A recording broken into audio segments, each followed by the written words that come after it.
Hello everyone, hello everyone, and happy holidays and all the best greetings of the season. Well, I have gone out today for a walk, and I shall show you the card I got from my aunt.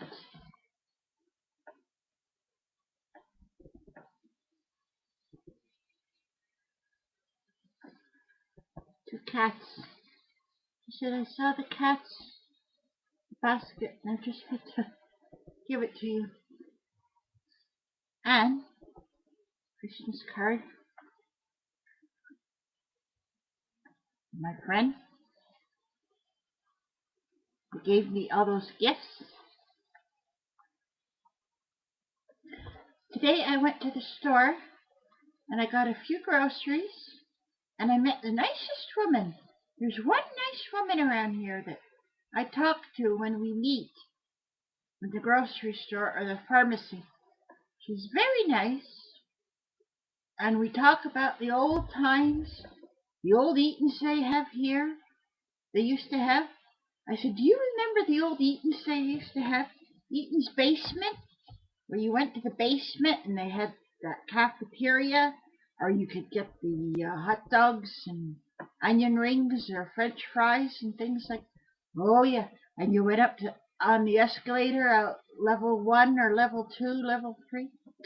Here they used to have a downtown, and it was Eaton's. The big store here was Eaton's, and you went to Eaton's basement or the first floor. It had 9 floors, and on the 9th floor was, I think they don't have it now. I don't think they made a big Eaton Center, all glass and fancy, and it was all chairs all along, like in a U shape, and then down. And at one end was a very expensive restaurant, very expensive. And people would go there for lunch, ladies or gentlemen or something. And they had a washroom, and you would pay 10 cents for the washroom to use it.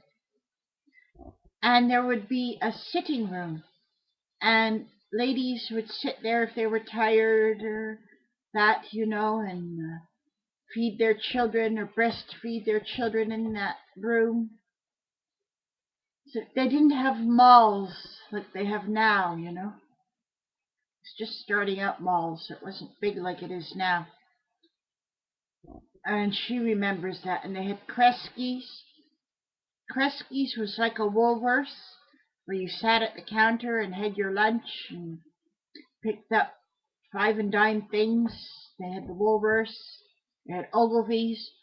Ogilvy's, I think they still have it downtown. It was an expensive store, Scottish Ogilvy's. And they had a big window display of all fancy things and all kinds of toys and working mechanical trains and toys and all that kind of stuff. So they had all that. So we talked about that and stuff like that. And I got this.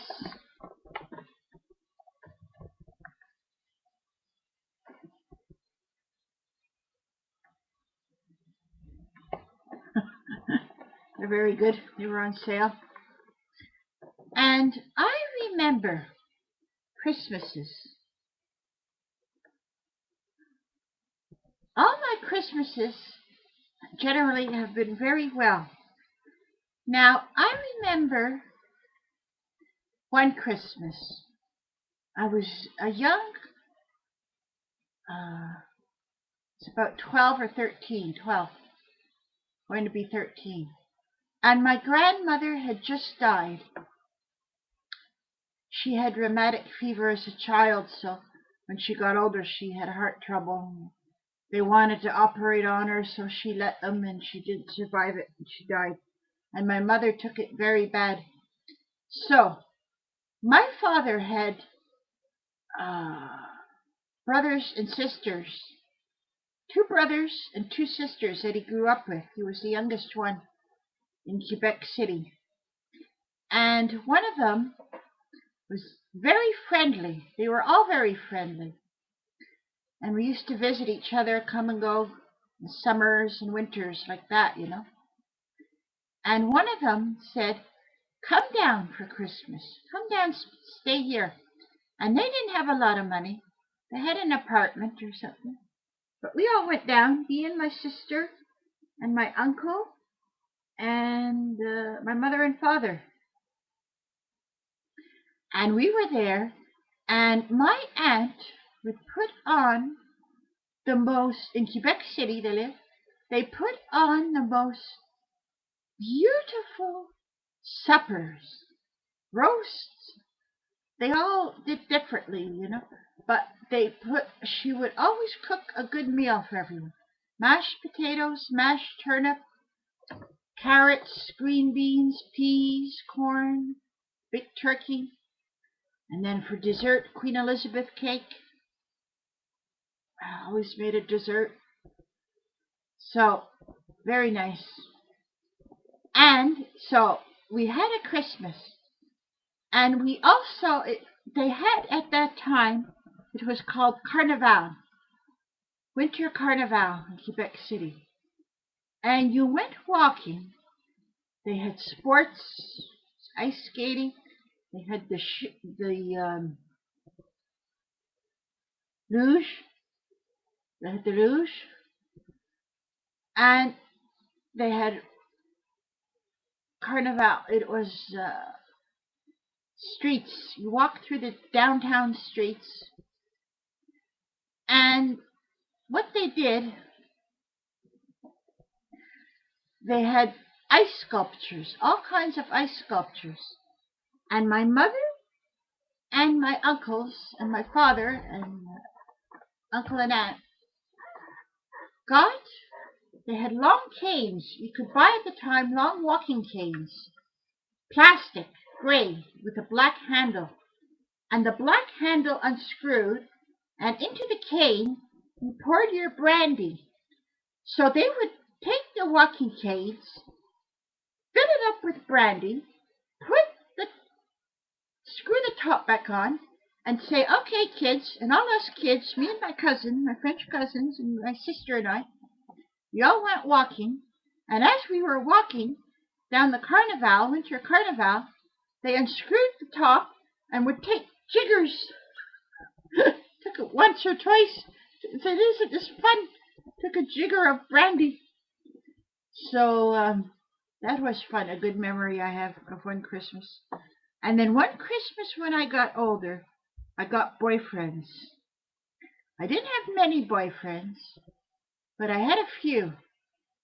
And one boyfriend, one Christmas, uh, he had some money for Christmas and he lost it. Oh, about a week or so before Christmas. And he said, my God, what am I going to do? I lost the money. And I know he lost it because he lost it in our area, you know. So I said to my father, can you lend us some money? And my father did.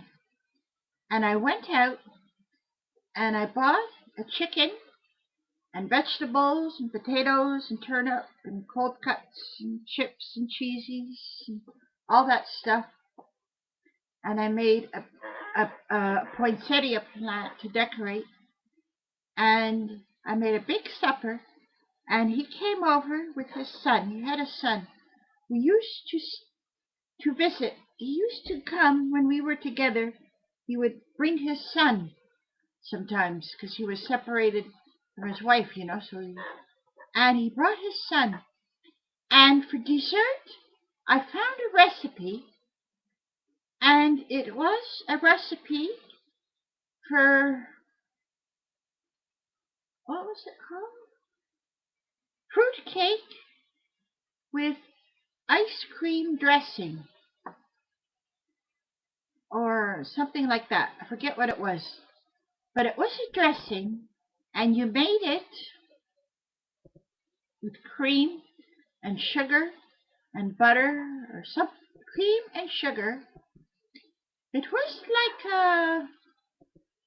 in between an ice cream dressing and a custard and a liquid. I don't have that recipe now, but it was sweet, like a sweet ice cream custard dressing that was like uh, caramel consistency or something like that. Anyways, so that's what I did one Christmas with him. And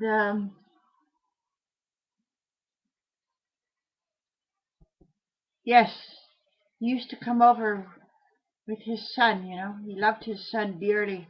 He was a good father. And then my sister, we broke up, and then my sister got a boyfriend. She had a husband, and she got divorced, and she had two sons. And when I broke up with my boyfriend, she used to bring her sons over to our parents, and we had Christmas together. And I used to bring over eggnog and make homemade breads, cheese bread, and sweet yeast breads, and all that. And we would fill up their stockings with little toys. My mother said, "Oh, you have to put them in a stocking." Like we did for you and you. So my mother got a big nylon stockings, and we filled it up with oranges and chocolates and money and all little toys, and made the big long stocking, all big long stocking filled with, and we put that, you tie that at the end of the bed. You do that when they go down to sleep at night, and you tie that at the end of the bed, so that when the child wakes up in the morning, he sees, oh, that stocking, and it keeps him occupied in the morning. Me and my sister used to do that. When we'd wake up on Christmas morning, there would be a big stocking tied to the end of our bed. Oh, that would keep us occupied for quite a while. And then we'd say, well, I guess they've slept enough. And we'd take it into our parents' bedroom and say, look what Santa brought us. Oh, they said, look what Santa brought you. So I had a wonderful childhood. And so I wish everyone a Merry Christmas. Bye.